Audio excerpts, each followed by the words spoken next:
Hello, welcome back to my channel. आज हम पढ़ेंगे call back. Call back basically एक फंक्शन है जो किसी दूसरे फंक्शन के अंदर कॉल किया जाता है एंड वहां पे वो अपना टास्क कंप्लीट करता है।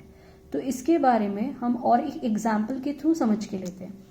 अब जो एग्जाम्पल आपको सामने दिख रहा है, अकॉर्डिंग टू दिस एग्जाम्पल, पहले जो आउटपुट में प्रिंट होगा first statement, then second statement, then last statement and then third statement। इस तरीके से आपका आउटपुट डिस्प्ले होगा। अब क्वेश्चन ये आता है कि थर्ड स्टेटमेंट पहले क्यों नहीं आया एंड लास्ट स्टेटमेंट पहले क्यों आया। This is because of call back. अब ये जो सेट टाइमर फंक्शन है Node.js में, ये दो पैरामीटर्स लेता है। एक फंक्शन एंड दूसरा टाइमर या टाइम इन मिलीसेकेंड्स। तो यहां पे ये पार्ट जो है, ये बेसिकली हमने एक कॉल बैक फंक्शन बनाया हुआ है एंड यहां पे हमने 2000 मिलीसेकेंड्स दिया, मतलब 2 मिनट्स। तो होगा क्या कि पहले स्टेटमेंट 1 एग्जीक्यूट हो जाएगा, स्टेटमेंट 2 एग्जीक्यूट हो जाएगा।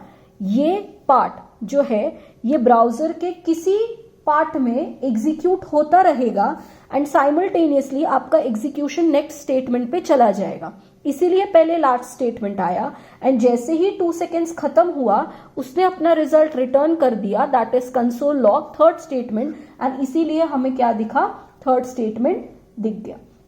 सो यहाँ पे ये बहुत छोटा एग्जाम्पल है जहां पे आप सिर्फ 2 सेकेंड्स के लिए वेट कर रहे थे, but think of something large कि जहां पे आपने क्या किया है, कॉल बैक फंक्शन यूज करके आपने कुछ डेटा, एक लार्ज अमाउंट ऑफ डेटा क्या किया है, डेटाबेस से रिट्रीव कर रहे हो। तो वो जो कॉल बैक में आपने डेटाबेस रिट्रीव करने का पार्ट लिखा हुआ होगा वो किसी part of your browser execute होते रहेगा एंड साइमल्टेनियसली आपके नेक्स्ट जो भी स्टेटमेंट्स है वो एग्जीक्यूट होते रहेंगे।